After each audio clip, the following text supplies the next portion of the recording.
Et il est très important pour un IT de savoir comment crypter et décrypter des informations.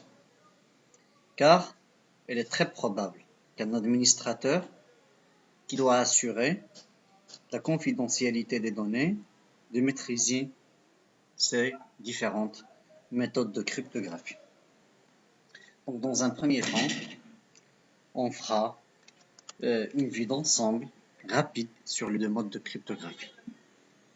Le premier mode s'appelle clé secrète ou bien clé symétrique. Ce mode utilise une seule clé pour crypter le message. L'émetteur utilise sa clé et un algorithme symétrique et le récepteur utilise la même clé pour décrypter. Cette clé est partagée donc avec l'émetteur et le récepteur. Le deuxième mode, c'est le mode asymétrique ou bien on l'appelle clé publique-privée. Ce mode utilise une paire de clés publiques et privées qui sont mathématiquement liées. C'est une est utilisée pour crypter, l'autre est pour décrypter. Donc la clé publique est partagée avec les autres pour qu'ils puissent nous envoyer des messages cryptés avec cette clé publique et qui peuvent être décryptés uniquement avec la clé privée. Aussi un deuxième rôle pour la clé privée, c'est qu'elle est aussi utilisée pour la signature numérique, qui est en fait une façon d'authentifier le message. Si revenons sur le modèle à clé secrète ou bien le modèle symétrique, sur ce diagramme, ce diagramme illustre comment le chiffrement symétrique fonctionne.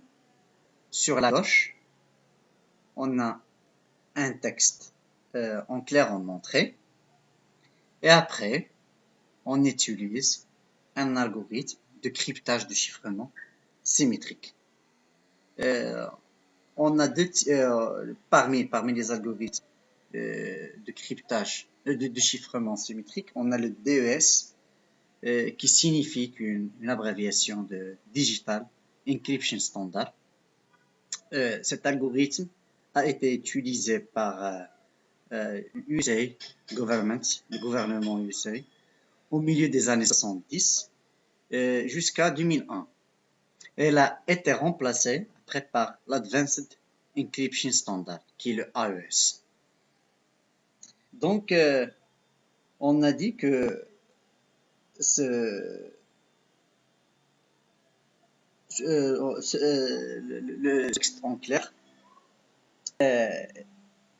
en entrée, on les chiffre avec l'un des deux algorithmes, puis nous utilisons la clé, donc on utilise l'algorithme, puis la clé pour avoir ce texte chiffré au milieu. Puis nous pouvons transmettre le texte chiffré pour notre récepteur. Ici, notre récepteur, c'est Bob. Donc, le récepteur utilise la clé partagée, c'est la même clé dans le modèle symétrique, et l'algorithme de décryptage, qui est dans ce cas l'inverse de l'algorithme de cryptage, afin de décrypter le message. Donc, finalement, résultat final, le texte en clair devrait être le même. D'un autre côté, on a le modèle asymétrique ou bien le modèle clé publique-privée.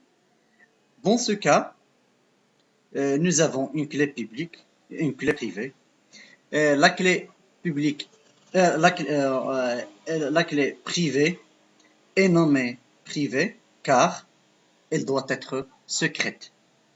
Il ne doit pas être partagé avec les autres. Donc, il doit être protégé avec des phrases compliquées. Donc, dans le trousseau des clés publiques, par exemple, d'un utilisateur ici, grand A pour faire référence à Alice, on trouve des clés publiques d'autres utilisateurs avec lesquels, si vous voulez, Alice compte envoyer des messages sécurisés. Supposons ici que, par exemple, Alice compte envoyer un message à Bob.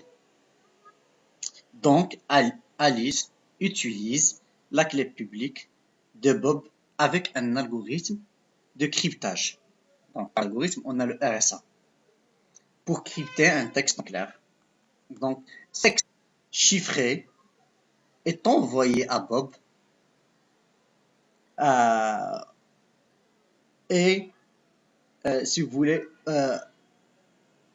oui, est envoyé à Bob et Bob utilise, c'est ça, utilise sa clé privée pour décrypter, pour décrypter le message, bien sûr, avec un algorithme de décryptage. À peu près, c'est exactement la même chose que tout à l'heure, sauf qu'ici, on utilise une paire de clés euh, afin de décrypter le message.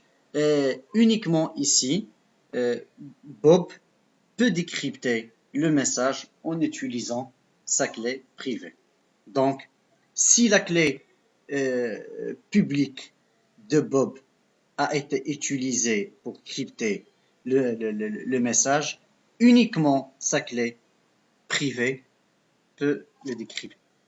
Donc, merci et à la vidéo prochaine, Inch'Allah.